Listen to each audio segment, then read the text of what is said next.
This podcast was brought to you by Anchor, the easiest way to make a podcast. It's free. They have tools that allow you to record and edit right from your phone or computer. It allows you to distribute your podcast for you so you can be heard on Spotify, Apple Podcasts, and many more. And you can even make money without having a minimal listenership. It's basically everything you need and all in one place. Download the free Anchor app or go to anchor.fm to get started.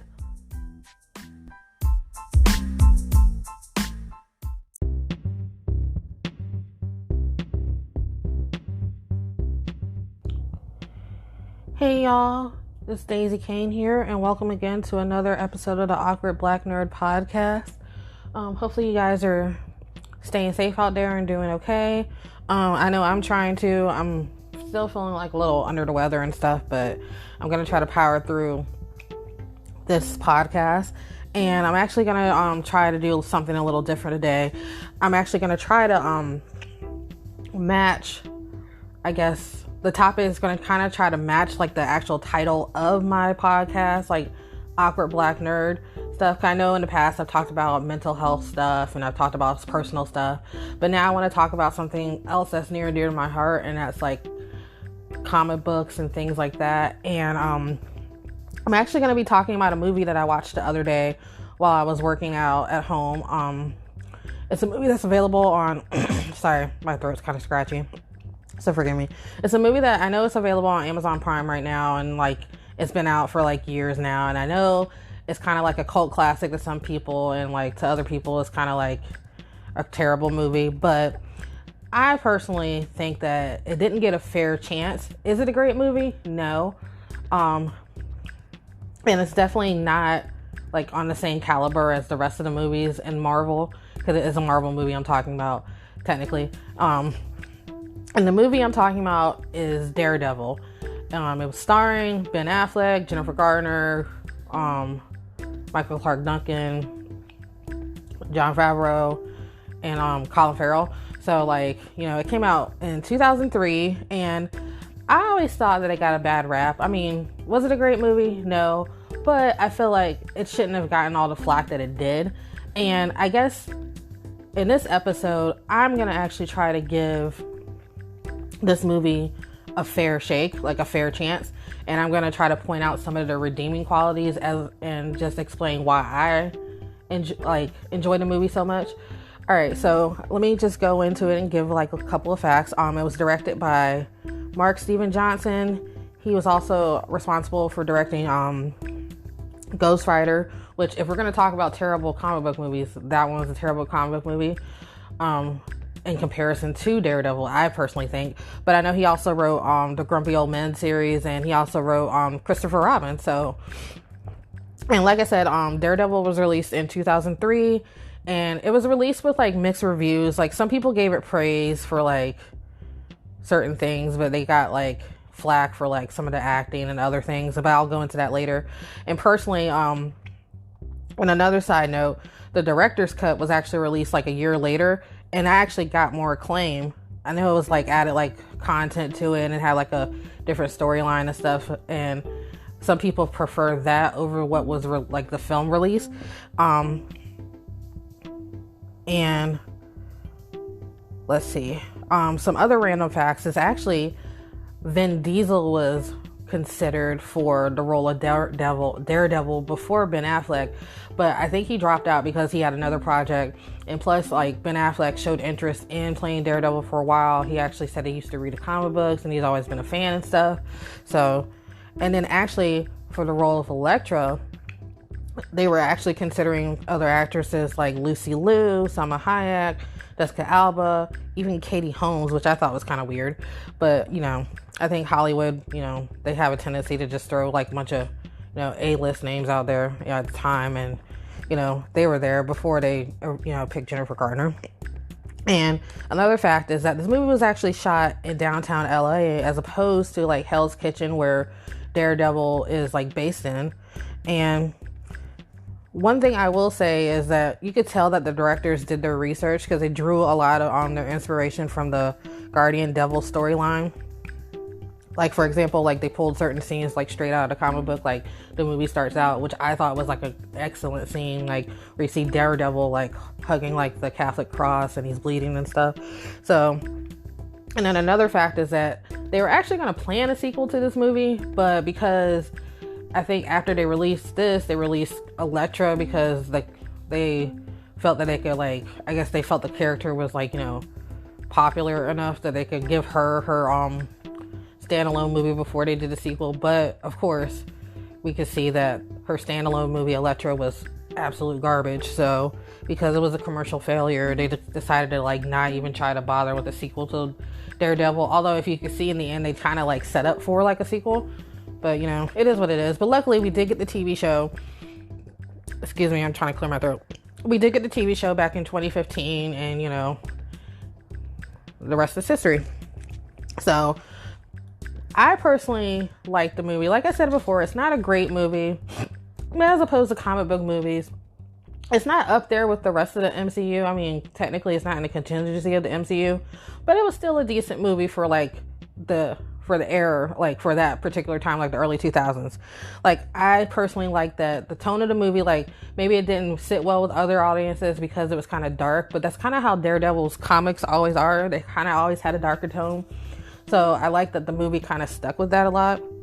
And like I said before, you could tell that the directors and like everybody involved did their research, because they did like tiny little details throughout the movie. Like I actually remember watching like the making of it like a while back, and like you could tell that they really did their research, not even just with the comic book, but just like, you know, Matt Murdock's character, like him being blind, like they really went out and just, you know, tried to do little research and like add certain like touches to it. Like you could tell that they actually cared, as opposed to like, you know, how Hollywood has a tendency to go, oh cool, we can, like, you know, for example, like the G.I. Joe movie, like you could tell they did not do any research whatsoever. They just like, oh, these are the names, let's just throw these A-list names, or just throw these names with the characters and just go from there. But with this movie, you could tell that they did like research and they actually gave a shit. And another thing I liked was, of course, and I think that's what audiences preferred, was like the action sequences. Like some of them were a little hokey, but then like other ones, like they personally liked, that was like one of the more redeeming qualities. Like the action sequences were, like, I thought were really cool, especially the meet cute between Matt Murdock and Elektra, like when they first met and they had that initial fight in the playground, and even their fight, spoiler alert, hopefully nobody's ever, you know, hopefully everybody's seen it, or hopefully this is, you know, not spoiling anything for anybody, but when they have their other fight on the rooftop, like that fight to me was like, I like the whole transition because it was like a similar fight sequence. So I like that. And plus, like the final fight between Bullseye and Daredevil in the church, like on top of the organ and stuff, I thought, like, I loved how they played that out like on screen. And another cool thing about like the cinematography, I like how, if anybody knows, like Daredevil is like, you know, he's blind and he uses his other senses to basically, you know, see a different world around him. And I like how in this movie they kind of like use like a sonar sense, like for the cinematography. Like they used how he sees is kind of like a sonar sense, like, you know, noise bounces off things, so he's able to see in his own way. And I think the directors actually said when they incorporated that on screen, they called it like the shadow world. And just to see the tone, just to see how it played out on screen was really nice. It kind of like, it matched like the tone of the movie with it being kind of dark. And it was just like an interesting take on how like Daredevil sees the world, like according to him. So I always thought how they interpreted it was very interesting. Another great thing about this movie was the soundtrack was bomb. Like even to this day, there's still like a couple of songs on the soundtrack that we still listen to. I mean, I think the soundtrack was what introduced a lot of people to Evanescence, and I know Evanescence had a couple of hits off of that, you know, Bring Me to Life, My Eternal, and other things. Plus there's other cool bands up there like Stone Sour and stuff. So like the soundtrack is pretty dope, I think. Like I could still listen to it to this day if I wanted to. And like another redeeming quality, like I said before, was like the director's cut. If you are willing to give this movie another chance, I suggest watching the director's cut as opposed to like the the original film release, because like I said, the director's cut adds like at least like 30 more minutes. I know there's an extra storyline where like they're dealing with where Daredevil's dealing with like another client, and it kind of gives the movie a little bit more depth. And I feel like I said before, people, when they do rewatch the movie, they go, oh, maybe this movie isn't as bad if you watch the director's cut.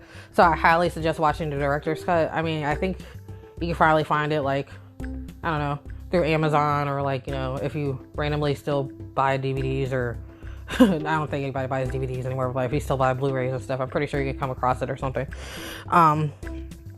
And before anybody jumps down my throat about this, one of the things I personally liked is, like, I know some of the casting was kind of like WTF, but I feel like some of the casting wasn't that bad. Like, I personally thought the casting of certain characters, like Bullseye, for example, was like genius. Like, I loved their interpretation of it, because some people felt like Colin Farrell went too over the top with it, or maybe he didn't understand the character, but I felt like he played that character as that character was supposed to be, like kind of like off kilter and like a psychopath. And, you know, I thought maybe the brand on the forehead was kind of, you know, a little dumb, but I felt like, well, maybe they couldn't figure out any other way to incorporate it, because, you know, he couldn't wear the costume. I mean, the costume in the comic books are like, it's ridiculous. But I personally like how Colin Farrell played Bullseye. And is it weird that I found him like strangely attractive in that? Although I have a crush on him anyway, but that's like a story I won't get into. But, and then also like the casting for Foggy, Jon Favreau, I thought it was okay. I mean, I think it's kind of ironic that he ends up, you know, years later becoming like director of Iron Man and kicking off the MCU and things like that. So I feel like his character was like his casting was very underrated. And then I know, like, when this movie first like was being talked about, there's controversy with Michael Clark Duncan being cast as the Kingpin, because, you know, the whole, isn't Kingpin, you know, white? And as anybody knows about this fandom, sometimes that, you know, certain fans can be racist and like, you know, not open-minded. And, you know, maybe I squinted a little bit too, but I thought it was like cool that it was a different take on the character, because, you know, he's still larger than life, and I thought he did a really good job and stuff. And that's kind of like a thing I kind of hate about this fandom sometimes. It's like some people are just like not willing to think outside the box, or God forbid a black person is cast in a role that's, you know, primarily white, and people lose their freaking minds. I'll give you another example. Remember when Zendaya was cast as like originally supposed to be Mary Jane, but luckily they went around that. But I won't go into that. That's another rant for a different time. So, and then before anybody turns this podcast off, or, you know, considers me to be freaking stupid when I say this, like, hear me out before that's the disclaimer. All right. I'll start off by saying Ben Affleck is not a great actor. Like, I mean, he's an okay actor. All right, I won't say that. I'm personally not like a huge fan of his, but I feel like he didn't deserve all the flack that he got for this movie. I mean, like I said, is he an amazing actor? You know, I personally don't think so. I mean, I'm not a fan. I mean, he's decent. I think he's a better director than actor personally, but I feel like all the harsh criticism that he got for playing Daredevil, I feel like wasn't necessary. I feel like, if in comparison, I think he did a better job as playing Daredevil as opposed to him being Batfleck right now. That's just me. Nobody come for me. That's just a personal opinion. I'm allowed to have it.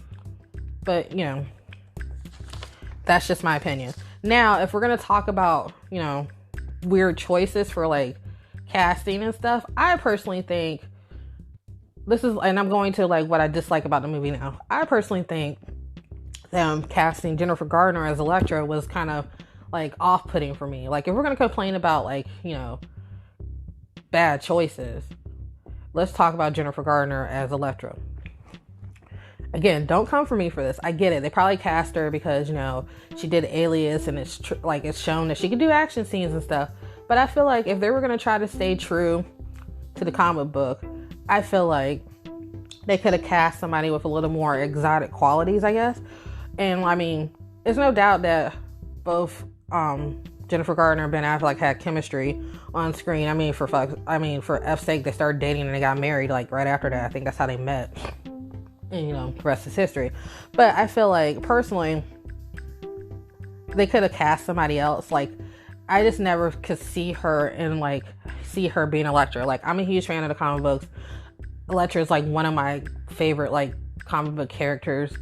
I'll probably discuss that in another like episode. And then I could just never see Jennifer Garner as Elektra. Like, maybe it was the costume, or maybe it was just her, like how she portrayed the character. I don't know. Speaking of the costumes, I wasn't a fan of her costume in the movie. I get it why they didn't do the original iconic like red satin for her, because I know they were talking about like, you can't hide a harness with that. And two, like, with it, I feel like it kind of didn't match like her, I guess the iconic outfit didn't really match the tone of like the movie, especially when they did the reveal of her being like Elektra and stuff. But I feel like the costume they picked for her wasn't practical either. I mean, it was a freaking corset and leather pants. I personally think if they were going to go for like a darker tone with the costume, like, there's like comic books now where I think like in updated comic books, like her costume now is like, it's still black, but she has more tactical gear, but it's still like feminine and it fits to her. And I feel like they should have did that, but that's just my personal opinion. And speaking of costumes, don't come for me again, but I personally don't like how they portrayed Daredevil's costume in this movie. I like how they did the iconic dark red and like the horns and the helmet and stuff, but I feel like the outfit itself looked like kind of like biker gear, and it looked kind of cheesy. Like, personally, I prefer the costume in the TV show as opposed to the one that was in the 2003 film, but that's just my personal opinion again. All right, and then I think, the storyline itself wasn't great, but we've seen worse, so I'm not really going to complain about that. Like, if anything, I'll say the pacing of the movie was like a little off. I feel like sometimes, like, especially like towards the end, it was like kind of rushed a little bit, but overall, like, I've seen worse. And if I think the only other complaint I had was like, even though the sets and like certain setups in the movie was great, there was just like a couple that just kind of seemed like could have did like a little bit better job. Like, for example, Kingpin's like office, like, how I guess they're supposed to show him like his office is like supposed to be glass and it's supposed to like oversee like the city and stuff. Like, you could tell like from the like during the day when he's having meetings and stuff, when he's talking to like Elektra's dad, or when he's even talking to Bullseye. It's background, so I guess you're really not supposed to pay attention to it, but if you take a close look, you can obviously tell it's a backdrop. It's a backdrop of the city, and it's like really, really painfully obvious, and I feel like they could have did a better job on that, but that's just personal opinion, and it's just like something trivial to just complain about. So I will say this, overall, I think it's a decent movie. Is it a great movie compared to other comic book movies? No, by no means. But there's a lot worse in the roster. Like, I feel like the current X-Men movies are a lot worse than this 2003 Daredevil movie.